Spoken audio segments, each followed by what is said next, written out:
رسوله الكريم أما بعد فأعوذ بالله من الشيطان الرجيم بسم الله الرحمن الرحيم قال الله تبارك وتعالى في كلام المجيد والفرقان الحميد وما آتاكم الرسول فخذوه وما نهاكم عنه فانتهوا قال الله تبارك وتعالى في كلام المجيد والفرقان الحميد أن اشكر لي ولوالديك صدق الله العظيم إن الله وملائكته يصلون على النبي يا أيها الذين آمنوا صلوا عليه وسلموا تسليما اللهم صل على سيدنا ومولانا محمد وعلى آل وصحبه سيدنا ومولانا محمد وبارك وسلم عليه پھر پڑھیں الصلاۃ والسلام علیک یا سیدی یا رسول اللہ وعلی آلہ وصحبہ یا سیدی یا حبیب اللہ الصلاۃ والسلام علیک یا سیدی یا رحمۃ للعالمین وعلی آلہ وصحبہ یا سیدی یا خاتم النبیین مولاي صل وسلم دائما ابدا على حبيبك خير الخلق كلهم منزه عن شريك في محاسنه فجوهر الحسن فيه غير منقسم آقا علیہ السلام نے فرمایا کہ میں اہل محبت کا درود سماعت فرماتا ہوں میں ان کو پہچانتا بھی ہوں پھر پڑھیں الصلاۃ والسلام علیک یا سیدی یا صاحب الجمال وعلی آلہ وصحبہ یا سیدی یا سید البشر تمام تعریفیں اللہ کے لیے ہیں جو خالق عرض و سما ہے نبی اکرم نور مجسم فخر بنی آدم احمد مجتبیٰ جناب محمد مصطفیٰ صلی اللہ علیہ وسلم آقا نامدار تاجدار انبیاء ختم الرسول آپ کی مقدس بارگاہ میں درود و سلام کا نذرانہ پیش کرنے کے بعد عزیزان گرامی قدر آج کی یہ خوبصورت روح پرور فقیر المثال اور اپنی مثالات مختصر مگر محبت والوں کا یہ اجتماع الحمدللہ تعالی اللہ رب العزت کی توفیق خاص اور اس کے لطف و کرم سے بڑی دل جمی کے ساتھ بیٹھا ہے جب بالکل آغاز میں خطیب جامعہ مسجد اعلیٰ مجسمہ اخلاق حسنہ پیکر اخلاص و شفقت حضرت علامہ مولانا غلام رسول صاحب زید شرف آپ نے جب گفتگو کا آغاز کیا غالباً ابتدا میں تو آپ کے بڑے خوبصورت میٹھے میٹھے جملے اور مبارک کلمات آقا علیہ السلام کی ختم نبوت کے حوالے سے گاتے ہوئے میرے کانوں میں پڑے اور دعا کی میں نے اللہ کی بارگاہ میں کہ اللہ تعالیٰ تمام جلیل القدر بزرگ علماء کو اللہ رب العزت تا دم آخر اسی طرح دین مدین کی خدمت کرنے کی توفیق عطا فرمائے اور آپ جیسے نوجوانوں اور اہل اللہ کو اللہ تعالیٰ سے بزرگ علماء کا دست و بازو بننے کا شرف عطا فرمائے عزیزان گرامی قدر یہ ہماری ملت کے وہ ستون ہیں جن کے بارے میں آقا علیہ السلام نے فرمایا العلماء ورثۃ الانبیاء علماء انبیاء کے وارث ہیں اور پھر فرمایا کہ جب حشر کے میدان میں شہیدوں کو شہادت کا مرتبہ ملے گا اور ان کو اللہ رب العزت عزت کا اور ایک امتیازی تاج پہنایا جائے گا تو جہاں شہیدوں کے خون کو تولا جائے گا اسی دوسرے پردے میں علماء کے قلم کی سیاہی کو بھی تولا جائے گا اور وہ جو حدیث پاک کا مفہوم میں نے پیش کیا ہے وہ جو علماء کے قلم کی سیاہی کا ذکر کیا گیا ہے اس کا مطلب یہ ہے کچھ علماء مصنف ہیں کچھ مقرر ہیں تو جو تقریر کے ذریعے اپنے علم کو پھیلا رہے ہیں یا جو قلم کے ذریعے اپنے علم کو پھیلا رہے ہیں اور جو اپنی نظر کے ذریعے شریعت محمدی صلی اللہ علیہ وسلم کی سوغات کو امت محمدی ہمیں ایسے لٹا رہی ہے، وہ سب اس زمرے میں آتے ہیں۔ تو علماء کی قدر و منزلت اللہ ہم سب کو سمجھنے کی توفیق عطا فرمائے۔ میں بہت ہی محبت سے بھائی برادران جناب محمد توقیر چشتی صاحب، آپ کا بھی ممنون و مشکور ہوں، جنہوں نے جلوس القرآن میں مولانا صاحب کے حکم پر پھر مجھے یاد کروایا، اور بانی محفل جو محترم ندیم صاحب، اللہ تعالیٰ ان کی اس کاوش کو اپنی جناب میں شفیع قبولیت عطا فرمائے۔ اور اس پرفتن کٹھن دور میں جہاں ایک طرف نفس نفسی کا عالم ہے، دوسری طرف یہ جو یہود و حنود مختلف طریقوں سے ایک ہی نسخے پر عمل کر رہے ہیں، اور ہر وقت گزرنے کے بعد مسلمانوں کی دکھتی رگ پر گویا کہ نمک چھڑک رہے ہیں، کبھی قرآن کی بے حرمتی کر گئے، کبھی جناب رسالت پاک صلی اللہ علیہ وسلم کی شان میں بے ادبی کر کے، کبھی خاکے بنا کے موجودہ دور میں۔ تو عزیزان گرامی قدر، مجلسوں میں جاتے رہے ہیں، جلوسوں میں بھی جاتے رہے ہیں، احتجاجی ریلیوں میں بھی جاتا رہا ہوں میں، ایک چیز ہمیشہ یاد رکھیں، جہاں تک آپ کی رسائی ہے کوشش کریں کہ وہ جو فرانس کا صدر ہے جس کے حکم پر فرانس میں مختلف عمارات پر ان خاکوں کو نشر کیا گیا ہے، تو کوشش کریں کہ کبھی اس فرانس کے صدر کو کتا نہ کہیں، اس کو کتا نہ کہیں۔ کتا کتا ضرور ہے مگر حضور سے وہ غداری نہیں کر سکتا۔ خنزیر خنزیر ضرور ہے، وہ چوبایا ضرور ہے، مگر اس کو بھی اللہ نے اتنا شعور دیا ہے وہ کسی بھی جہت سے آقا علیہ السلام کے ساتھ غداری نہیں کر سکتا۔ اس پر پھر آقا علیہ السلام کیا مبارک نے، میرے سامنے چند مثالیں موجود ہیں، تو جب میرے بھائی نے مجھے فون کیا کہا کہ اس طرح ہمارا پروگرام رکھنے کا ارادہ ہے، تو انہوں نے کہا کہ ہم اس میں ایک موضوع میلاد النبی صلی اللہ علیہ وسلم، تحفظ ناموس رسالت کے ساتھ ساتھ عظمت والدین کو بھی ٹچ کرنا چاہتے ہیں۔ تو میں نے کہا آپ جو بھی موضوع رکھیں، ہر موضوع قرآن کی آیت منصا پڑھی جائے، اس کے بعد حدیث نبویہ کے سائے میں رہتے ہوئے ہمیں دائیں بائیں کی بات کرنے کی ضرورت ہی نہیں ہے، اور فضول کی ادھر کی ادھر، ادھر کی ادھر کرنے کی ضرورت ہی نہیں ہے۔ جب علماء نے لاکھوں کتب ذخیرہ حدیث کی ہماری نظروں کے سامنے موجود ہیں، فقط ہم نے اس سے خوبصورت پھول جیسے یہ میز پر پھول پڑے ہیں، ان پھولوں کو چننا ہے اور اس کی خوشبو کو خود بھی حاصل کرنا ہے اور آگے بھی پہنچانا ہے۔ تو جب ایک حقائق کی ایک لمبا انبار ہمارے پاس موجود ہے، تو پھر ہمیں فضول قسم کی من گھڑت باتوں کا سہارا لینے کی ضرورت نہیں ہے۔ تو عزیزان گرامی قدر، تشریعی امور میں تصرفات مصطفیٰ صلی اللہ علیہ وسلم بڑا ہی خوبصورت موضوع ہے، اور پھر ساتھ ہی اگر اس کے ساتھ تکوینی امور میں جو تصرفات مصطفیٰ صلی اللہ علیہ وسلم ہے اس کو بھی ٹچ کر لیا جائے تو پھر یہ بھی نور علی نور ہے۔ اور میں کوشش کروں گا ان 4 موضوعات کی جزئیات میں سے میں کچھ چیزیں آپ بھائیوں کی گوش گزار اپنے وقت کے دامن میں رہتے ہوئے جتنا کر سکا انشاءاللہ العزیز میں پیش کروں گا۔ اور عزیزان گرامی قدر، آپ اس بات کو مانتے ہیں، ہم ان سب چیزوں کا اقرار کرتے ہیں کہ ہر ایک چیز کو عزت، وقار، مقام حشر اور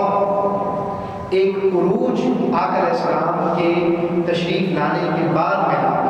آقا علیہ السلام کی تشریف آوری سے قبل ظلمتیں ہی ظلمتیں، اندھیرے ہی اندھیرے، گٹا ٹوپ تاریکیوں کے اندھیرے ہیں۔ ماں باپ کو اٹھا کر مکے کے بازاروں میں بیچا گیا،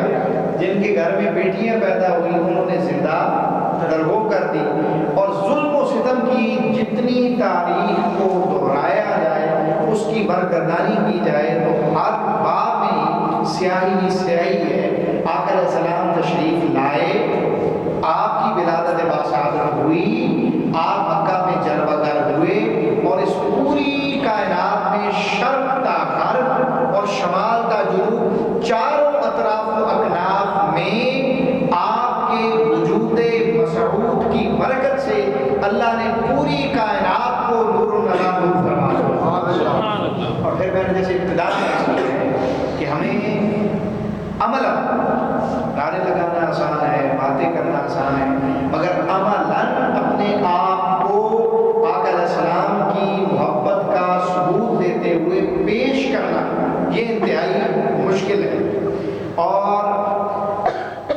کہہ دینا، جیسے کہ قرآن پاک میں بھی فرمایا گیا، اور اس چیز سے اجتناب، بار بار اس کا ذکر کیا گیا کہ اس چیز سے اجتناب کرنا چاہیے۔ مومن کی شان یہ ہے کہ جو وہ کہتا ہے وہ کرتا ہے، اور جو وہ نہیں کہتا وہ نہیں کرتا، اسے اجتناب کرتا ہے۔ اور یہ جو عمومی طور پہ یہ جو سازشیں آل اوور دی ورلڈ ہو رہی ہیں، میں بڑی چھوٹی سی بات پہ آپ کو اس پہ سمجھانے کی کوشش کروں گا۔ تھامس ولسن امریکن یونیورسٹی کا پروفیسر گزرا ہے، اس کا ایک کوٹ میری نظر سے گزرا اور اس نے یہ بات لکھی اور اس کو پھر ہائی لائٹ کیا گیا، اور یہ اس نے کہا تھا تھامس ولسن نے کہ forbidden fruits are always sweet, کہ جن جن چیزوں سے منع کیا جاتا ہے انسان کی فطرت ہے کہ وہ بار بار انہیں کاموں کا مرتکب ہوتا ہے، جس چیز سے اسے روکا جاتا ہے اسی چیز کا مرتکب ہوتا ہے۔ تو میں جن آیات مقدسہ، 2 آیات مقدسہ کے جزء کو تلاوت کیا گیا، تو سب سے پہلے والدین کی عظمت اور ان کی شان کے حوالے سے بڑے ہی خوبصورت کلمات اور احادیث نبویہ صلی اللہ علیہ وآلہ وسلم، آقا علیہ السلام کے فرامین سب سے پہلے، اس کے بعد آقا علیہ السلام کے عہد مبارک کی بالکل اختصار کے ساتھ مثالیں، اس کے بعد جو آقا علیہ السلام سے قبل انبیاء کرام تشریف لائے ہیں ان کی عہد کی بالکل ایک مثال اور 2 مثالیں ذکر کر کے، اور پھر فی زمانہ جو اولیاء گزرے ہیں ان میں سے ایک کی حکایت ذکر کر کے اس کو اختتام کی طرف لے جاؤں گا، اور دعا کروں گا کہ اللہ تعالیٰ ہماری اس آنے والی نئی نسل کو شریعت محمدی صلی اللہ علیہ وسلم کا علم اور اس کے سائے میں رہتے ہوئے بڑوں کا، والدین کا، اور پھر اللہ کے بعد جس ہستی کا ادب، احترام اور اس کی ناموس کا دفاع بحیثیت مومن جو ہم پہ لازم ہے، اللہ تعالیٰ وہ ہم سب کو عملاً اپنانے کی توفیق عطا فرمائے۔ قرآن پاک میں فرمایا گیا کہ جب، جس کا مفہوم یہ ہے کہ اگر تم میری نعمتوں کا شکر ادا کرو گے تو میں ان نعمتوں میں اضافہ کروں گا اور زیادہ عطا کروں گا۔ تاکید کے ساتھ فرمایا گیا، میں بڑے آسان اور عام فہم انداز میں کوشش کروں گا تاکہ چھوٹے بچوں کو بھی، نوجوانوں کو بھی یہ بات سمجھ میں آئے۔ تو نعمت کا شکر ادا کرو گے تو اللہ نے فرمایا کہ میں اس نعمت میں اپنی شان کے مطابق اضافہ فرما دوں گا۔ اور پھر احادیث نبویہ صلی اللہ علیہ وسلم میں سے اس حدیث پاک کو بھی آپ نے سنا ہے کہ آقا علیہ السلام نے فرمایا کہ تم میں سے جو شخص لوگوں کا شکر ادا کرتا ہے، تم میں سے جو شخص اللہ کا شکر ادا کرنا چاہتا ہے تو اس پر لازم ہے کہ وہ لوگوں کا شکریہ ادا کرے۔ اب 2 باتیں ہو گئی، پہلے فرمایا گیا کہ شکر ادا کرو گے تو نعمتوں میں میں اضافہ کروں گا۔ دوسرا سبق ہم نے حاصل کیا کہ لوگوں میں سے جو اللہ کا شکر ادا کرنا چاہتا ہے اسے چاہیے کہ وہ لوگوں کا شکریہ ادا کرے، اور وہ جزاک اللہ کی صورت میں بھی ہے، اپنے عمل سے بھی ثابت کرنا ہے۔ اب یہ 2 باتیں ذہن میں رکھ کے جو آیہ مقدسہ کا جزء میں نے تلاوت کیا، اس بات کو ہر وہ شخص ذہن میں بٹھا لے کہ جس کے والدین زندہ ہیں۔ فرمایا گیا اس جزء میں انشکر لی ولوالدیک، جہاں اللہ نے اپنے شکر کا ذکر فرمایا وہاں فرمایا کہ تم پر لازم ہے، جس کا مفہوم یہ ہے کہ تم پر لازم ہے کہ تم میرا شکر ادا کرو، اور اسی طرح تم پر لازم ہے کہ تم اپنے والدین کا شکر ادا کرو، والدین کا شکر ادا کرو۔ تو عزیزان گرامی قدر، حضرت جاحمہ رضی اللہ تعالیٰ آقا علیہ السلام کے صحابہ میں سے بڑے جلیل القدر صحابی ہیں، اور ایک صحابیت کے اس قدر و منزلت آقا علیہ السلام کے منظور نظر صحابہ میں سے آپ کا شمار ہوتا ہے۔ حضرت جاحمہ روایت کرتے ہیں اور خود فرماتے ہیں کہ میں آقا علیہ السلام کی خدمت میں حاضر ہوا، اور میں نے آقا علیہ السلام کی خدمت میں حاضر ہو کر عرض کیا، رسول اللہ صلی اللہ علیہ وسلم آپ نے حکم فرمایا ہے، تو آپ کے حکم پر صحابہ کی ایک جماعت فلاں جگہ پر جہاد کرنے جا رہی ہے، تو مجھے بھی آپ اس لیے جہاد عطا فرمائیں، مجھے بھی اجازت دیں کہ میں بھی شرکت کر سکوں. آقا علیہ السلام نے فرمایا حضرت جاہمہ کو مخاطب ہو کر الکل والدان، اے جاہمہ کیا تمہارے ماں باپ زندہ ہیں؟ آپ نے کہا نعم یا رسول اللہ صلی اللہ علیہ وسلم، جی ہاں یا رسول اللہ میرے ماں باپ دونوں زندہ ہیں. آقا علیہ السلام نے فرمایا ففیہما فجاہد، اے میرے صحابی جاہمہ مجھ سے اذن جہاد طلب کرنے والے تو واپس پلٹ جا، والدین کی خدمت کر لے، اسی سے اللہ تجھے منصب جہاد سے جو تجھے مجاہد ہونے کا شرف حاصل ہوگا، اللہ ماں باپ کی خدمت کے توسل سے تجھے وہ جہاد کا ثواب عطا کرے. اس سے آگے چلیں یہ لمحہ فکریہ ہم سب کے لیے کہ ہم اگر دیگر نفلی عبادات کا اگر تقابلی جائزہ کریں اور اس کے ساتھ ساتھ فرائض کا، سنن کا اور اس کے ساتھ ساتھ نوافل کا اہتمام کریں، ذکر و اذکار کا، اس چیز پر، اس اذن جہاد طلب کرنے پر ہم کم از کم اپنے آپ کو پرکھ لیں کہ کیا ہم جس عبادت کو کر کے عابد بننے جا رہے ہیں، کیا ہمارے گھر میں رہنے والے اور جن کے زیر سایہ ہم ہیں، کیا وہ والدین مجھ سے خوش ہیں یا نہ خوش ہیں؟ اگر والدین نہ خوش ہیں تو پھر وہ ساری عبادات کی جو لذت ہے، جو چاشنی ہے، جو مٹھاس ہے اور جو چہرے پہ نور ہے اور جو ایک خوبصورتی ہے اور عبادت کا حسن ہے جو تمہیں ملنا تھا اللہ کے ذکر سے، اس سے تم محروم ہو جاؤ گے اگر یہ دو ہستیاں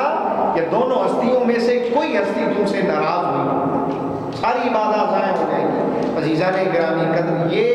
لمحہ فکریہ ہے ہمارے لیے کہ ہم اس چیز کو دیکھیں، سنیں، سمجھیں اور پرکھیں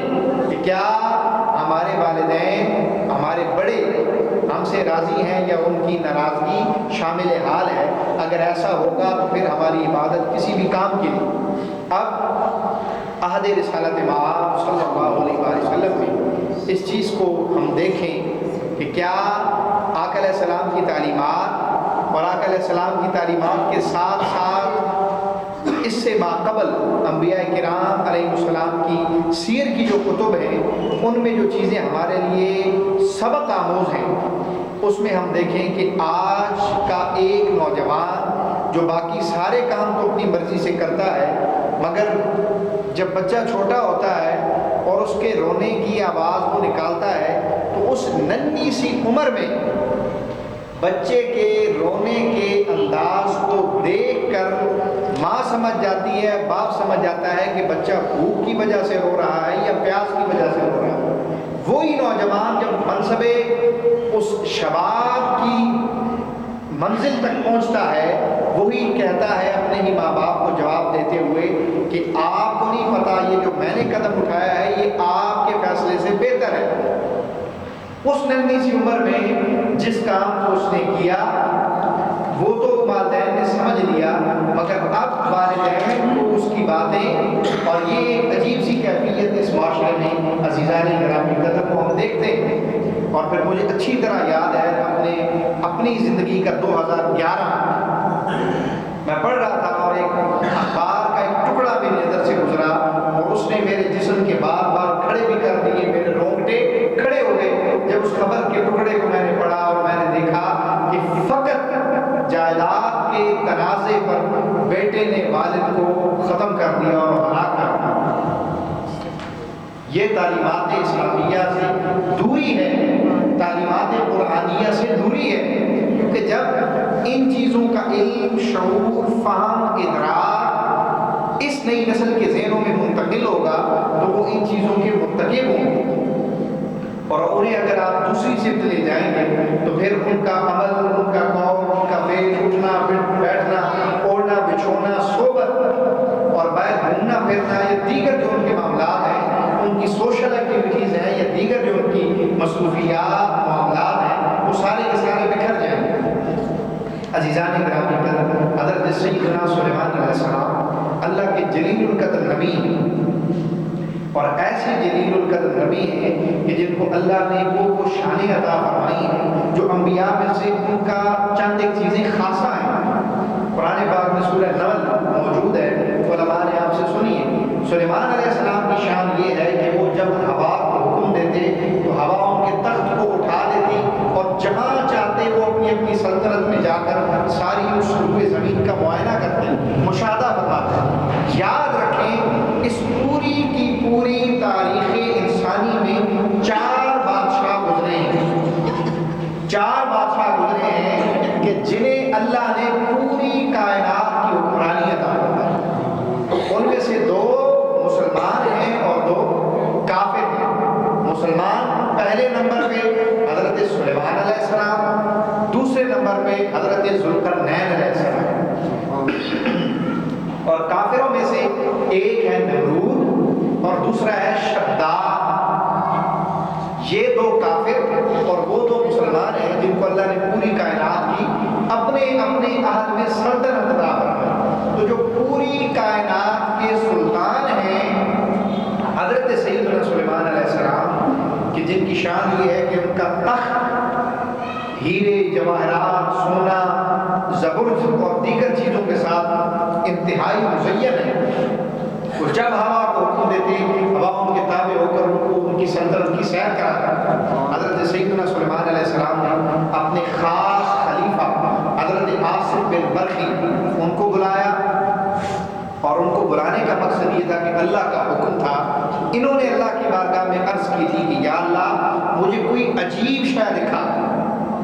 اللہ نے فرمایا کہ میرے سلیمان، پیارے سلیمان، آپ اپنے خادم خاص آصف برخی کو لیں اور لے کر آپ سمندر کی تہہ میں جائیں۔ اس سمندر کی تہہ میں جائیں، آپ جو عجیب چیز دیکھنا چاہتے ہیں وہاں اس کو آپ کا مشاہدہ ہو جائے گا۔ حضرت سلیمان علیہ السلام نے حضرت آصف بن برخی کو لیا اور لے کر سمندر کی گہرائی میں گئے، اور یہ دیکھ کر حیران ہو گئے سلیمان علیہ السلام۔ اس سمندر کی گہرائی میں پہنچ کر انہوں نے دیکھا کہ ایک بڑا گلوب ہے، ایک بڑا گنبد ہے، گنبد نما عمارت ہے، اور اس کے 4 دروازے ہیں، 4 دروازے انتہائی مزین ہیں، خوبصورت ہیں۔ اور سلیمان علیہ السلام حیران ہو گئے جب اس کے دروازے سے آپ نے قدم اندر رکھا۔ آپ کے ساتھ آصف بن برخی ہیں، تو جب ہر 2 حضرات اس گنبد نما بڑے شیش محل میں داخل ہوئے، حضرت سلیمان علیہ السلام کا قدم جیسے اندر گیا، آپ پہلی چیز پر حیران ہوئے کہ سمندر کی گہرائی میں، in the depth of sea، سمندر کی گہرائی میں گئے۔ وہ حیران ہو گئے جب دروازے سے داخل ہوئے کہ پانی کے اندر گھر ہے، دروازے چاروں کھلے ہیں، مگر دروازے سے اندر پانی کا ایک قطرہ بھی موجود نہیں۔ سبحان اللہ۔ پانی میں گھر ہو یا پانی میں کوئی بھی چیز ہو، وہ خشک رہ جائے یہ ہو سکتا نہیں، کہ قدرت کے قوانین ایسے نہیں۔ ایک ظاہری سی بات ہے، پانی سے جس بھی چیز کی نسبت ہوگی یا وہ ٹچ ہوگی تو وہ چیز گیلی ہو جائے گی۔ مگر سلیمان علیہ السلام نے جب دیکھا 4 دروازے کھلے ہیں، اور 4 دروازوں میں سے جب ایک دروازے کا انتخاب کر کے وہ دروازے میں داخل ہوئے، تو آپ حیران ہو گئے کہ دروازے سے اندر پانی کا ایک قطرہ بھی موجود نہیں ہے۔ آپ جب حیران ہو گئے، اندر داخل ہوئے، تو آپ نے دیکھا کہ اس گنبد نما جو گلوب ہے، اس میں، اس گنبد کے سائے میں، اس وسط محل میں ایک شخص بیٹھا ہے، اور ایک سمت اس نے اپنا رخ کیا ہوا ہے، مصلی اس نے بچھایا ہوا ہے، اور وہ عبادت میں مصروف ہے۔ آپ کچھ لمحے کھڑے رہے، کھڑے رہنے کے بعد جب اس شخص نے نوافل کی ادائیگی کے بعد، آپ نے جب فراغت کے بعد جب واپس دیکھا پلٹی، تو یہ سلیمان علیہ السلام ہیں، حضرت آصف بن برخی ہیں، تو انہوں نے پوچھا اور دریافت کیا کہ آپ کون ہیں؟ انہوں نے بتایا کہ میں اللہ کا نبی ہوں۔ اب سلیمان علیہ السلام نے ان سے پوچھا کہ آپ اپنا تعارف کروائیں۔ انہوں نے کہا اور تو میرا کوئی تعارف نہیں ہے، اور یہ جو شان آپ کو ملی ہے، یہ جو منصب جداگانہ امتیازی ترے امتیاز اللہ نے آپ کو عطا فرمایا ہے کہ اتنا خوبصورت شیش محل اور ایک دنیا کی تمام تزئین و آرائشوں سے مزین ایک گھر اللہ نے آپ کو عطا فرمایا ہے۔ سلیمان علیہ السلام نے پوچھا کہ یہ شان آپ کو کیسے ملی؟ انہوں نے آپ کی خدمت میں عرض کی، اے اللہ کے نبی، اور تو میرا کوئی قول، فعل، عمل زندگی کی صبح یا شام یا لیل و نہار کی اس آفریش میں اس ٹائم کے ڈیوریشن میں کوئی ایسا سرکل نہیں تھا جو مجھے کوئی اچھی بات یاد ہو، مگر اتنا ضرور ہے کہ میرا باپ معذور تھا اور میری ماں نابینا تھی۔ باپ چلنے سے قاصر تھا اور ماں کو نظر نہیں آتا تھا، ماں کی بینائی نہیں تھی اور باپ چلنے سے قاصر تھا۔ اپنے باپ کو میں کندھے پر اٹھا کر اس کی ضرورتوں کو پورا کرتا۔ ماں نابینا تھی، ماں کی بھی تمام ضروریات انسانیہ کو میں خود پورا کرتا۔ تو بس جب والدین سوتے ان کے ہاتھ اٹھ جاتے اور اللہ کی بارگاہ میں عرض کرتے کہ یا اللہ اور تو کچھ نہیں، ہم اس بات کا اعلان کرتے ہیں کہ اس بچے نے ہمیں راضی کیا ہے، یا اللہ تو بھی اس سے راضی ہو۔ ہر تو حضرات،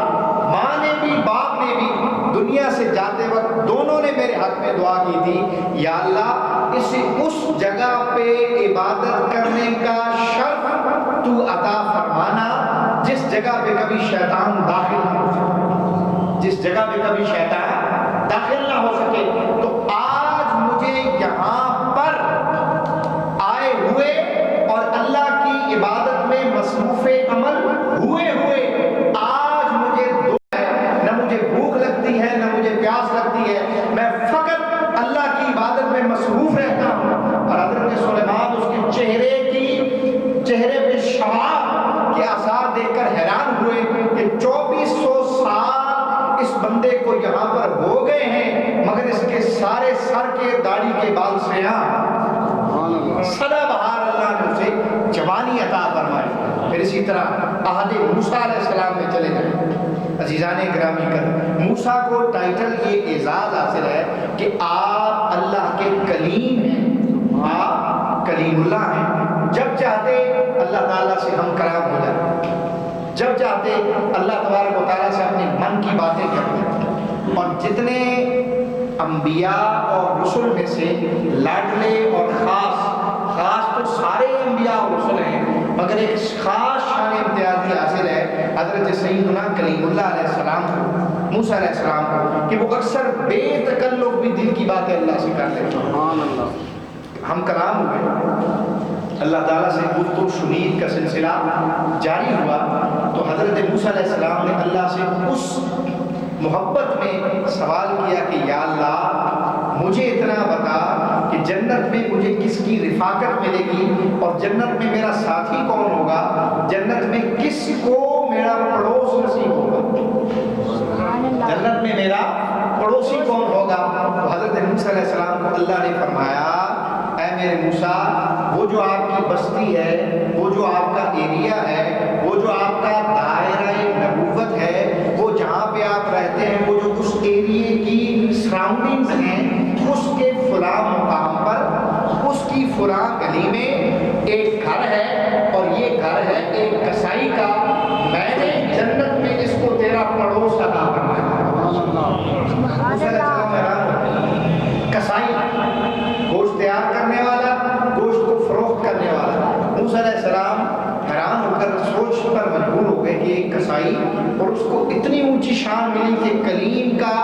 جنت میں پڑوس ملا۔ اب موسیٰ علیہ السلام کے دل میں ایک تڑپ پیدا ہوئی، ایک طلب ہوئی کہ میں دیکھوں تو صحیح کہ یہ شخص کرتا کیا ہے۔ موسیٰ علیہ السلام اس کے گھر تشریف لے کر گئے، دروازہ بند، دن کا وقت ہے، پوچھا تو پتہ چلا کہ وہ شخص اس وقت دکان میں گوشت فروخت کرتا ہے۔ سلیمان حضرت موسیٰ علیہ السلام وہاں سے اس کی دکان پر آئے، کچھ فاصلے پہ کھڑے ہو کے منظر کو دیکھتے رہے۔ وہ شخص اس کے پاس گاہک آتے، وہ گوشت کو اتارتا، چھوٹی بوٹی بناتا، اس کو پیک کر کے اس کو دے دیتا، فروخت کرتا۔ جب اس کا گوشت ختم ہونے کے قریب ہوا تو حضرت موسیٰ علیہ السلام نے دیکھا کہ ایک مخصوص گوشت کا حصہ، آدھا کلو یا پاؤ کا ایک ٹکڑا، اس نے گوشت کاٹا، اس کی چھوٹی بوٹیاں بنائی، اس کو الگ پیکٹ میں رکھ کے ایک سائڈ میں رکھ دیا، اور پھر وقتاً فوقتاً گاہک آتے رہے، وہ گوشت بیچتا رہا، اور اس طرح سے کسائی کا سارا گوشت بک گئے۔ اب موسیٰ علیہ السلام نے دیکھا، اس نے وہ گوشت کا جو ایک پارسل تیار کیا تھا اس کو ہاتھ میں پکڑا کر اپنے گھر کی طرف چل دیا۔ اب موسیٰ علیہ السلام اس کے پیچھے پیچھے چلتے جا رہے ہیں، صرف اس چیز کو محسوس کرنے کے لیے، اس مبہم چیز سے پردے کو ہٹانے کے لیے کہ ایک کسائی ہے، اور اس کو اتنا اونچا مرتبہ کیسے مل گیا کہ اللہ فرما رہا ہے کہ موسیٰ جنت میں تمہارا پڑوسی یہ کسائی ہوگا۔ موسیٰ علیہ السلام اس کے پیچھے پیچھے چل رہے ہیں اور اس کے قدموں پر اپنے قدم رکھتے ہوئے اس کے پیچھے پیچھے جا رہے ہیں، یہاں تک کہ وہ گھر سے داخل ہوا، گھر کے اندر داخل ہوا۔ گھر کے اندر داخل ہو جانے کے بعد موسیٰ علیہ السلام دروازے کے کارنر میں کھڑے ہیں اور دیکھ رہے ہیں کہ اس شخص نے وہ گوشت نکالا، اس کو دھویا، دھونے کے بعد اس کو پکانے کے لیے آگ پر رکھ دیا، اور اپنے ہی ہاتھوں سے آٹا گوندا، اور آٹے کو گوندنے کے بعد اپنے ہی ہاتھوں سے اس نے چولہے پہ توے کو رکھ کے روٹیوں کو بنایا۔ روٹیوں کو بنانے کے بعد ادھر سے سالن تیار ہو گیا، اس نے اس سالن کو ایک پلیٹ میں ڈالا، روٹیوں کو اپنے ہاتھوں میں اٹھایا اور اٹھا کر اپنے گھر کے کونے میں چلا گیا۔ موسیٰ علیہ السلام نے مزید توجہ سے دیکھا، اس کے گھر کے کمرے کے اس کونے میں ایک چارپائی تھی۔ موسیٰ علیہ السلام نے دیکھا اس شخص نے اپنے دائیں ہاتھ میں اس کھانے کو اٹھایا، بائیں ہاتھ اس چارپائی کے سر والی طرف رکھا، اور اس نے کسی ہستی کو ایسے اٹھایا اور اپنے ہاتھوں سے ایک ہاتھ سے سہارا دیا اور دوسرے ہاتھ سے روٹی کے لقمے توڑ توڑ کر گوشت کو روٹی کے ساتھ جوڑ جوڑ کر سالن اور روٹی کو مکس کر کے ایک ایک نوالا کھلاتا رہا۔ موسیٰ علیہ السلام اس سارے منظر کو دیکھ رہے ہیں، اور یہاں تک کہ آپ نے دیکھا چند لقمے کھانے کے بعد وہ جو پورے بستر میں چھپی ہوئی رضائی میں لباس میں چھپا ہوا وہ جو وجود تھا، اس شخص نے دیکھا، موسیٰ علیہ السلام نے دیکھا کہ کچھ سر کا انہوں نے اشارہ کیا۔ سر کے اشارے کرنے کے بعد انہوں نے پھر آرام کی طرف اپنے وجود کو کیا۔ اس شخص نے بازو کو ہٹایا، کھانے کو سائڈ پہ رکھا، یہاں تک کہ توجہ موسیٰ علیہ السلام کی طرف پڑی تو انہوں نے پوچھا کہ جی میرے گھر کی دہلیز پہ تشریف لانے والے آپ کون ہیں؟ انہوں نے کہا کہ میں اللہ تبارک و تعالیٰ کا سچا نبی کریم ہوں۔ اس سے قبل کہ آپ تعارف کرواتے، موسیٰ علیہ السلام نے جب اس کے ساتھ گفت و شنید کا سلسلہ جاری ہوا اور وہ وجود دوبارہ اس نے بستر پر لٹا دیا، تو اب وہ حیران ہوا موسیٰ علیہ السلام کو دیکھ کر۔ جب آپ کے ساتھ تعارف ہو گیا تو اس نے کہا، موسیٰ علیہ السلام نے کہا کہ جب اس ہستی کو آپ نے بستر پر کھانا کھلا کر پیچھے آ پڑے تو کچھ کلمات کہہ رہا تھا یا کہہ رہی تھی، وہاں پر بستر پر لیٹا ہوا جو بھی وجود تھا وہ کیا کہہ رہا تھا؟ اس کسائی نے کہا یہ میری والدہ ہے، ضعیفہ ہے، چل پھر نہیں سکتی، اپنے بستر سے اٹھ نہیں سکتی، اس کی ساری حاجات بشریہ میں پورا کرتا ہوں۔ حضرت موسیٰ علیہ السلام نے پوچھا کہ سوتے وقت انہوں نے کیا کہا؟ حضرت موسیٰ علیہ السلام کی خدمت میں وہ کہنے لگی کہ سوتے وقت ان کے لب ہلے اور انہوں نے کہا کہ میری دعا ہے میرے بیٹا، تو نے مجھے راضی کر لیا ہے، جو اس وقت کے نبی ہیں موسیٰ، میں اللہ کی بارگاہ میں دعا کر رہی ہوں کہ اللہ مجھے جنت میں ان کا پڑوس عطا فرما۔ اب جب پوچھا کہ آپ کون ہیں تو موسیٰ علیہ السلام نے کہا کہ تمہیں مبارک ہو، یہ خوشخبری تمہارے لیے ہے، یہ بشارت تمہارے لیے ہے، میں اللہ کا نبی ہوں، اللہ سے ہم کلام ہوا تھا اور میں نے پوچھا تھا یا اللہ جنت میں میرا پڑوس کسے ملے گا؟ اللہ نے تمہیں نومینیٹ کیا، اے بندے خوش ہو جا، تم نے والدہ کی خدمت کر کے اللہ کو راضی کر لیا اور اللہ نے جنت میں تجھے میرا پڑوس عطا فرما۔ وہ عہد سلیمان ہے، وہ عہد موسیٰ علیہ السلام ہے، وہ عہد مصطفیٰ صلی اللہ علیہ وسلم ہے، جو حقائق ہمارے ذہنوں کی دہلیز پر منڈلا رہے ہیں۔ ضرورت اس امر کی ہے کہ تاریخ کے ان اوراق کی برگردانی کی جائے، اور برگردانی کے بعد ان چیزوں کو سمجھنے کے بعد اس آنے والی نئی نسل کو یہ سمجھایا جائے البرکۃ ما اکابرکم۔ آج بھی ویسٹرن ورلڈ میں آپ چلے جائیں، یو کے میں چلے جائیں، دیگر ممالک میں چلے جائیں، وہاں اولڈ ایج ہومز بنے، ماں باپ بوڑھے ہوتے ہیں، اٹھا کر وہاں پہ انہیں چھوڑ دیا جاتا ہے، اور کیونکہ چند لوگوں کے ساتھ تو میرا ڈائریکٹ واسطہ ہے، بل واسطہ بھی ہے، بلا واسطہ بھی ہے رابطہ، تو تو جب ہم سر کے کانوں سے یہ سنتے ہیں کہ والدین، مسلمانوں کے والدین جب اولڈ ایج ہومز میں چلے جاتے ہیں، یو کے میں، امریکہ میں، کینیڈا میں، آسٹریا میں، آسٹریلیا میں، ان ممالک جن کے میں نے خصوصاً نام لیے ہیں، وہاں والدین کی آنکھیں ترستی رہتی ہیں کہ وہ کون سا وقت ہوگا جب ہمیں ہمارا بیٹا یا بیٹی ملنے کے لیے آئے گا، ہمیں ان کا دیدار نصیب ہوگا، ہم اپنے بچوں کو دیکھیں گے۔ اور وہ 25 دسمبر آپ اچھی طرح جانتے ہیں کرسمس کے موقع پہ ان ایام میں چھٹیاں ہوتی ہیں، تو وہ ان ایام کا خصوصاً انتظار کرتے ہیں کہ جب سال کے بعد یہ وقت آئے گا تو ہمیں اپنے بچے ملنے کے لیے آئیں۔ آج ضرورت اس امر کی ہے کہ اچھی تعلیم کا اہتمام کریں، اچھی تعلیم کا انتظام کریں، اور تلاش حق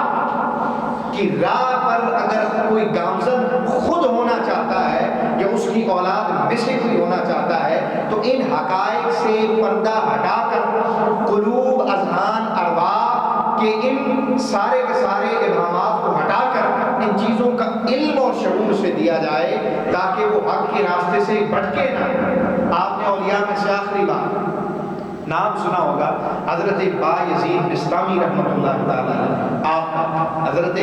بایزید بسطامی رحمۃ اللہ تعالی علیہ، بسطامی بھی کہا جاتا ہے، بسطامی بھی کہا جاتا ہے، آپ جلیل القدر اولیاء میں سے، اور اگر ان کی آپ تاریخ پڑھیں، ان کی ہسٹری پڑھیں، ان کا جو وقت گزرا ہے اس کو پڑھیں تو آپ حیران رہ جائیں گے۔ اگر یوں کہا جائے کچھ زمانہ قبل ہی ان کی تاریخ کو پڑھ لیا جائے، آقا علیہ السلام کا ہر مبارک تو نور علی نور، آقا علیہ السلام آرام فرما رہے ہیں، جنت میں تشریف لے کر گئے اس حالت رویت میں۔ اور یاد رکھیں کہ انبیاء کا خواب نہیں ہوتا بلکہ وہ وحی الہی ہوتی۔ نبیوں کا خواب، ہمارا خواب جھوٹا ہو سکتا ہے، ہمارا خواب کچھ ہوتا ہے اور اس کی تعبیر کچھ ہوتی ہے، مگر انبیاء جو خواب دیکھتے ہیں وہ مبنی بر حق ہوتا ہے، وہ خواب فقط خواب نہیں ہوتا بلکہ وہ اللہ کا پیغام اور وحی خدا ہوتا۔ آقا علیہ السلام سوئے، آنکھیں بند ہوئی، خواب میں آپ جنت میں تشریف لے کر کے قرآن پڑھنے کی آواز آ رہی ہے خوبصورت ترنم کے ساتھ۔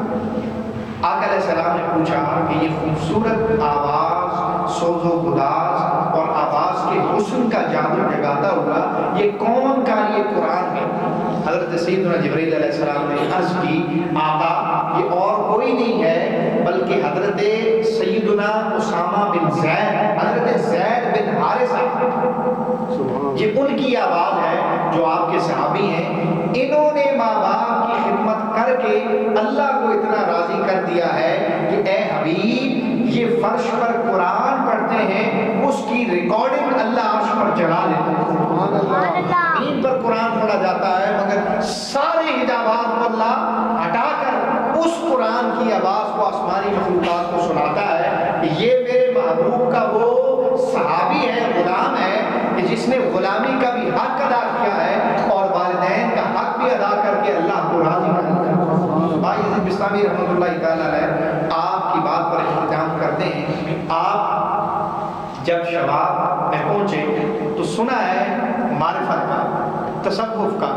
اور ایک دل کی اس دنیا، اس جسمانی دنیا سے نکل کر روحانی دنیا کی طرف پرواز کرنے کے بارے میں ہم سب پڑھتے رہتے ہیں، اسلاف سے سنتے رہتے ہیں، اور پھر یہ دیکھتے رہتے ہیں کہ جو لوگ اس میں مجاہدہ کرتے ہیں ان کو اللہ منصب روحانیت عطا فرماتا ہے اور قرب اپنا خاص عطا فرماتا ہے۔ جب ایسی ہی ساری چیزیں،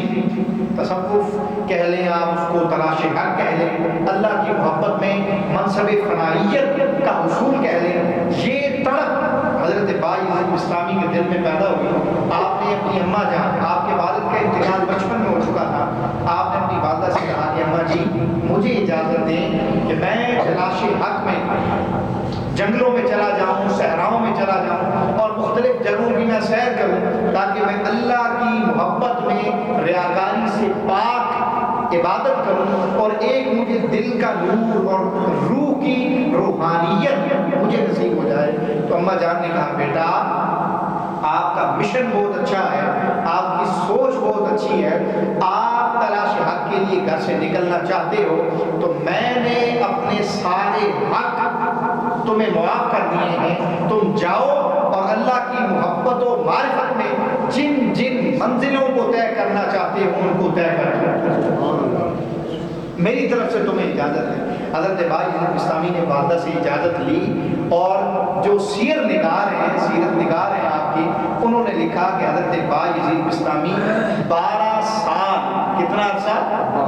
12 سال صحراؤں میں گھومتے رہے، جنگلوں کا رخ انہوں نے کیا، پہاڑوں میں جا کے اللہ کی عبادت کی، مجاہدہ کیا، مشاہدہ کیا، اور ہر طرح سے جو علم انہیں تھا کہ جس طریقے سے اللہ کی محبت ملتی ہے اس کے لیے انہوں نے 12 سال صرف کیے، مگر جو ان کی ریکوائرمنٹ تھی یا دل کی طلب تھی وہ اسی طرح سے پوری نہیں ہوئی، جو وہ چاہتے تھے وہ انہیں نہیں ملا۔ 12 سال کے بعد، 12 سال مجاہدے اور ریاضت کے بعد آپ نے سوچا کہ جو چاہتا تھا وہ ملا نہیں، تو واپس جاتا ہوں، گھر میں جاتا ہوں اور اپنا وہیں سے جو وقت چھوڑا تھا دوبارہ شروع کرتا ہوں۔ حضرت باعزید بسطامی 12 سال گزرنے کے بعد اپنے گھر تشریف لائے،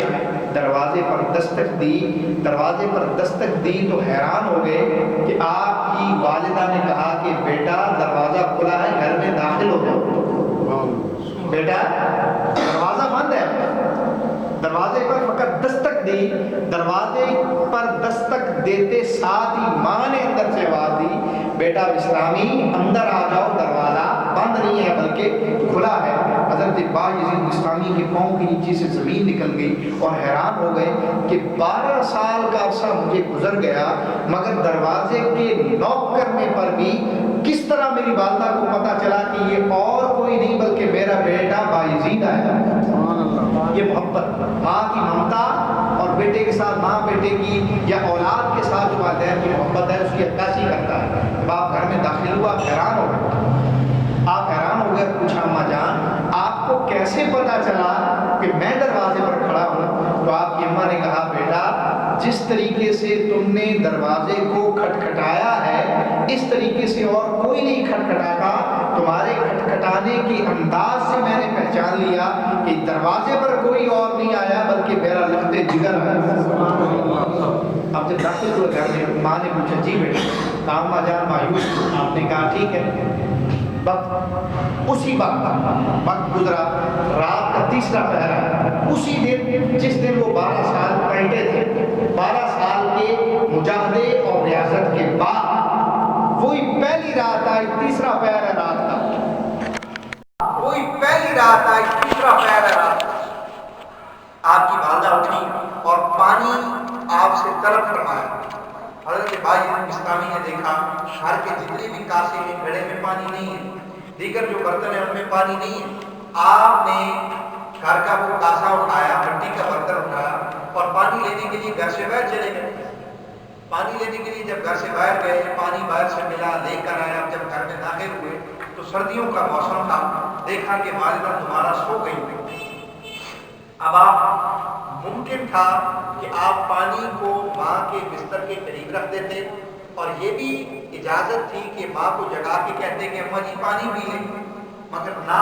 آپ نے والدہ کو جگایا اور نہ پانی کو ماں کے بستر کے قریب رکھا،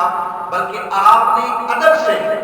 اس پانی کے کاسے کو پکڑا اور ماں کے قدموں کی طرف کھڑے ہو گئے۔ جگا بھی سکتے تھے اور پانی کو وہاں پہ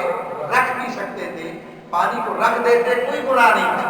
ماں کو جگا کے کہتے اماں جان پانی پی لے تب بھی گناہ کوئی نہیں تھا، بس ادب سے اس پانی کے کاسے کو پکڑا اور ماں کی قدموں کی طرف کھڑے ہو گئے۔ کھڑے تھے کہ 3 پہر بھی گزرا، رات کے آخری کھڑے ہو گئے، کھڑے تھے کہ 3 پہر بھی گزرا، رات کے آخری پہر گزرتے گزرتے وقت آیا اذان فجر کا اور مسجد میں آذان ہوئی فجر کی، مؤذن نے آذان دی، اس آذان کے کلمات سے آپ کی والدہ جاگ گئی۔ جاگنے کے بعد دیکھا کہ بیٹا قدموں کی طرف کھڑا ہے پانی کا کاسا اٹھا کر، تو آپ نے پوچھا بیٹا پانی، اماں جان آپ نے پانی مانگا تھا 3 پہر تو بیٹا رکھ دیتے مجھے جگا دیتے۔ آپ نے کہا کہ اماں جی میرے دل نے گوارا نہیں کیا کہ اس وقت میں آپ کی نیند میں خلل پیدا کر، اور میرے دل نے گوارا نہیں کیا کہ اگر میں پانی رکھ دیتا آپ شاید دوسری طرف دیکھتی اور آپ کو پانی نہ ملتا، پھر آپ پیاسی سو جاتی، تو میرے دل میں جو آپ کا ادب اور محبت تھی تو مجھے یہ گوارا نہ ہوا کہ پانی کو میں چھوڑ دوں یا آپ کی نیند خراب کروں۔ وہ سحر کا وقت تھا، وہ صبح نور پیر کا ویلا جسے ہم کہتے ہیں، وہ طلوع فجر کا وقت، جب اذان فجر ہو گئی پوری رات آپ نے اس تیسرے پہر سے لے کر اذان فجر تک ماں کے قدموں میں کھڑے ہو کر گزار دی۔ وہ چند گھنٹے جو آپ نے گزارے، ادھر سے اذان فجر مکمل ہوئی، آپ کی والدہ کے گورے گورے ہاتھ اٹھے اور انہوں نے اللہ کی بارگاہ میں عرض کی، یا اللہ 12 سال میرا یہ بیٹا تیری محبت کی تلاش میں، تیری معرفت کی تلاش میں، تیری قرب کی منازل کو طے کرنے کے لیے شرق غرب اس نے دوڑیں لگائی اور اس نے مجاہدہ کیا، یا اللہ جو یہ چاہتا تھا اسے نہیں ملا، میرے اٹھے ہوئے ہاتھوں کی لاج رکھ لے، یا اللہ جو یہ چاہتا ہے اسے وہ عطا فرما۔ وہ وقت تھا کہ چند گھنٹے جاگنے سے 12 سال جو نہ ملا وہ چند گھنٹوں میں آپ کو ملا، اور اللہ نے آپ کو منصب ولایت کا وہ مقام عطا فرمایا کہ بڑے بڑے اولیاء نے اپنی گردنوں کو آپ کے قدموں پر رکھ دیا۔ وقت کے نامی گرامی اولیاء میں آپ کا شمار ہو گیا۔ وہ جو 12 سال کی باغ دوڑ تھی وہ ضائع ہو گئی۔ ماں کے لیے چند لمحے جاگ کر وہ پانی کا کاسا اٹھا کر ان کے قدموں میں کھڑا ہونا یہ کام آ گیا۔ عزیزان گرامی قدر، ضرورت اس امر کی ہے، اس میلاد النبی صلی اللہ علیہ وسلم کانفرنس کا یہی اختتامی اور ابتدائی پیغام کے ساتھ جڑا ہوا یہی پیغام ہے، ہر چیز سے بڑھ کر اپنی محبتوں کا مرکز جناب رسالت مآب صلی اللہ علیہ وسلم آپ کی ذات کو بنا لی تھی۔ جو آپ کا حلقہ احباب ہے، آپ سوشل میڈیا استعمال کرتے ہیں، بذریعہ کیمرہ ریکارڈنگ ہو رہی ہے، اس طرح سے جتنے آپ کے عناصر ہیں، اور اگر یہی چیز ہے تو آپ جو ہسٹری آف ہولوکاسٹ ہے اسی کو دیکھ لیں، اسی کی تصاویر آپ کو ملتی ہیں، آپ اس کو سوشل میڈیا پہ وائرل کر دیں۔ جس طرح سے ہو سکتا ہے عظمت مصطفیٰ صلی اللہ علیہ وسلم کے دفاع کے لیے عمل اپنی ذات کو پیش کریں۔ ہم تمام غازیان اور مجاہدین اسلام ان کو ہم سلام عقیدت پیش کرتے ہیں، اور غازی ممتاز حسین قادری حضرت سیدنا ابوبکر صدیق سے لے کر فی زمانہ حضرت سیدنا پیر بہر علی شاہ تک رحمت اللہ تعالی علیہ، اور آپ سے لے کر غازی ملک ممتاز حسین قادری تک، ان سے لے کر غازی عبداللہ اور غازی ظہیر تک، ہم تمام غازیان اسلام اور آقا علیہ السلام کی محبت میں مر مٹنے والے تمام نوجوانوں کو سلام پیش کرتے ہیں اور دعا کرتے ہیں کہ اللہ ہمیں عملاً ان کی صف میں شامل فرمائے، اور اس کے بعد فی زمانہ جو پرفتن دور ہے، نوجوان نسل جن کے ماں باپ زندہ ہیں ان کے قدموں کا دھو کر پی لیجیے، اس میں آپ کو دنیا بھی مل جائے گی اور آخرت بھی مل جائے گی۔ وہ سب کچھ جو آپ کو انتہائی کوششوں کاوشوں سے نہیں ملے گا، وہ ماں باپ کے چند ایک جملوں سے آپ کو اللہ تعالیٰ عطا فرما دے گا۔ اور جن کے والدین دنیا سے چلے گئے، آپ میں سے شاید کچھ ایسے لوگ بھی ہوں جن کے ماں باپ دونوں چلے گئے ہیں یا ایک زندہ ہے، تو ہر دو بزرگ اگر والدین چلے گئے ہیں تو ہر جمعے کو آپ ان کے حق میں خصوصی طور پہ دعا کیا کریں، کیونکہ آقا علیہ السلام کا فرمان ہے کہ جو ماں باپ کی خدمت، اس کا مفہوم یہ ہے جو ماں باپ کی خدمت ان کی زندگی میں نہیں کر سکا اور وہ دنیا سے چلے گئے، وہ ہر جمعے اپنے والدین کے لیے ایصال ثواب کیا کرے، کل قیامت کے دن اللہ تعالیٰ اس بندے کو ماں باپ کے فرما برداروں میں شامل ہو۔ تو اللہ تعالیٰ ہم سب کا حامی و ناصر ہو۔ وما توفیقی الا باللہ۔ دعا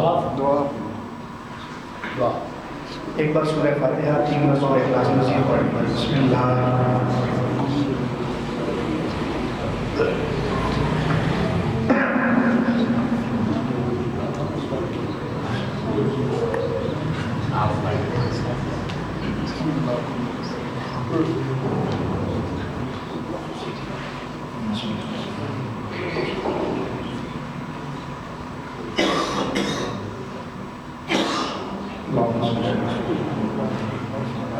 سیدنا مولانا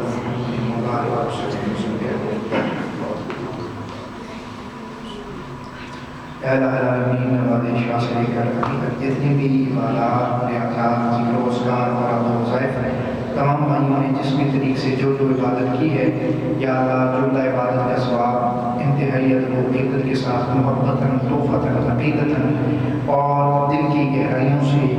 روح کی گہرائیوں سے جناب رسالت مآب صلی اللہ علیہ وسلم کی مقدس بارگاہ میں پیش کرتے ہیں قبول و منظور فرما آقا علیہ السلام کے توسل و تصدق سے اس کے ثواب کا پیش 1,34,000 انبیاء رسول کی بارگاہ میں پیش کرتے ہیں قبول و منظور فرما تمام صحابہ کرام اہل بیت کرام تمام بزرگان دین تمام جتنے بھی یا العالمین حضرت سید العالم علیہ السلام سے لے کر آج تک کلمہ کو مسلمان بچے بوڑھے نوجوان عورتیں اس دنیا فانی کو چھوڑ کر دار بقا کی طرف کوچ کر دیجیے تھی تمام کی بخشش اور مغفرت فرما خصوصاً حضرت علامہ عبدالرزاق چشتی صاحب نور اللہ مرکزہ رحمۃ اللہ تعالیٰ علیہ آپ کی روح کو اس جملہ عبادت کے ثواب انتہائی ادب کے ساتھ محبت کے ساتھ پیش کرنے کی قبول و منظور فرما تمام غزووں کے شہداء بدر شہداء حنین شہداء خندق تمام غزووں کے شہداء تمام سرائے کے شہداء بالخصوص شہداء کربلا کے روحوں کو پیش کرنے کی قبول و منظور فرما یا العالمین اپنے فضل و کرم سے جتنے مسلمان مرد و زن گھروں میں اسپتالوں میں جسمانی روحانی امراض میں مبتلا ہیں تمام بیماروں کو شفا عطا فرما بانی اہلیت محفل محترم جناب ندیم صاحب کے عز و قربان نہاد دیہات سسرال سے تعلق رکھنے والے بالخصوص ان کے والدین جو دنیا فانی سے رحلت کر گئے ہیں یا اللہ پوری مجلس کے ثواب کے تصدق سے ان کی قبر کی حشر کی منزلوں کو آسان فرما یا الہ العالمین کا تقاضۂ بشریہ ان سے جو خطائیں زرزر ہوئے اپنے فضل و کرم سے معاف فرما کر ان کی قبر کو جنت کے باغات میں سے حسین و جمیل باغات بنا یا شافی الامراض ہم سب کے جتنے بھی اعضاء و طیبہ بیمار ہیں تمام بیماروں کو شفا عطا فرما یا العالمین بے اولادوں کو حسنین کریمین طیبین طاہرین کا صدقہ تمام بے اولادوں کو نیک و صالح اولاد عطا فرما یا العالمین اپنے فضل و کرم سے ماہ ربیع الاول شریف کی برکت سے آقا علیہ السلام کی ولادت و سعادت کے پرس مسرت موقع پر یا العالمین نور اللہ یہ جو لمحات ہیں ان کے تصدق سے باران رحمت کا نزول فرما ایسے بارش نازل فرما جو ہم سب کے لیے بہتر ہو مضر و نقصان دہ بارش سے پوری عالم انسانیت کو محفوظ و محمود فرما یا العالمین تمام تندرستوں پر اپنا خصوصی فضل فرما قرضدار مسلمان بھائیوں کو قرضوں سے خلاصی عطا فرما یا العالمین تمام حاضرین مجلس کی نیک دلی جائز تمام مرادوں پورا فرما یا اللہ پتھر کے اندر کیڑے کو رزق دینا یہ تیری شان و صفت ہے تجھے واسطہ تیری صفت رضاکی کا تمام بے روزگاروں کو حلال و پاکیزہ روزگار عطا فرما یا العالمین تجھے واسطہ سیدہ طیبہ طاہرہ راکعہ راشدہ مرشدہ فاطمہ الزہرا رضی اللہ تعالی عنہا آپ کی پاک چادر کا ہماری ماؤں بہنوں بیٹیوں کو شک خیر کی دولت نصیب فرما یا العالمین اس پوری محفل پاک کو جناب رسالت مآب صلی اللہ علیہ وسلم کے تصدق سے شرف قبولیت عطا فرما تمام حاضرین مجلس کے تمام دنیاوی اور اخروی امور میں یا اللہ برکتیں ساتھ میں شامل حال فرما یا العالمین اسحاق بٹ صاحب جو علیل ہیں اپنے فضل و کرم سے ان کو جلد از جلد شفاء کلی عطا فرما شفاء کاملہ عاجلہ عطا فرما یا العالمین بیمار کربلا کا صدقہ ان کو جلد صحت تندرستی والی لمبی زندگی عطا فرما یا العالمین ہم سب کو تعلم آخر دامن قرآن کے ساتھ وابستگی نصیب فرما اللہ ہر گھڑی ہر ساتھ اپنے ذکر کے ساتھ جڑا رہنے کی توفیق عطا فرما جناب رسالت مآب صلی اللہ علیہ وسلم آپ کی جملہ تعلیمات پر ہم سب کو عمل پیرا ہونے کی توفیق عطا فرما یا العالمین اپنے خوبصورت گھر جامع مسجد روشن کو تا صبح قیامت آباد و شاد فرما حضرت علامہ صاحب کی جملہ اپنی خدمات کو اپنی جناب شفیع قبولیت عطا فرما ان کا سایہ تعدیر اہل سنت پر قائم و فرما امام صاحب کی جملہ کابشوں کو یا اللہ اپنی بارگاہ میں شفیع قبولیت عطا فرما یا الہ العالمین جو مانگ سکے ہمارے حق میں بہتر ہے عطا فرما جو نہ مانگ سکے تو ہمارے حق میں بہتر تدبیر فرمانے والا ہے وہ ہم سب کو بن مانگے عطا فرما یا الہ العالمین عبادات ریاضات مجاہدات کی لذت و چاشنی اور مٹھاس نصیب فرما ہم سب کے قلوب اذہان ارواح کو اپنے ذکر سے منور معطر مطہر فرما جناب رسالت مآب صلی اللہ علیہ وسلم پر کثرت سے درود و سلام بھیجنے کی توفیق عطا فرما کثرت سے فکر قبر بشر کرنے کی توفیق عطا فرما مسلمان جہاں کہیں بھی کفار کے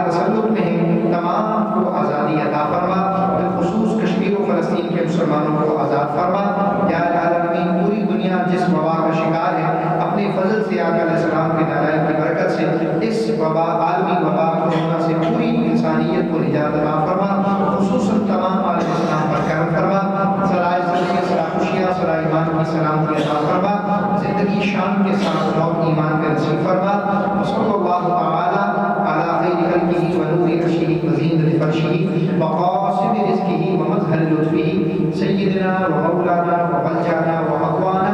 محمد وآلہ وأصحابہ اجمعین برحمتک یا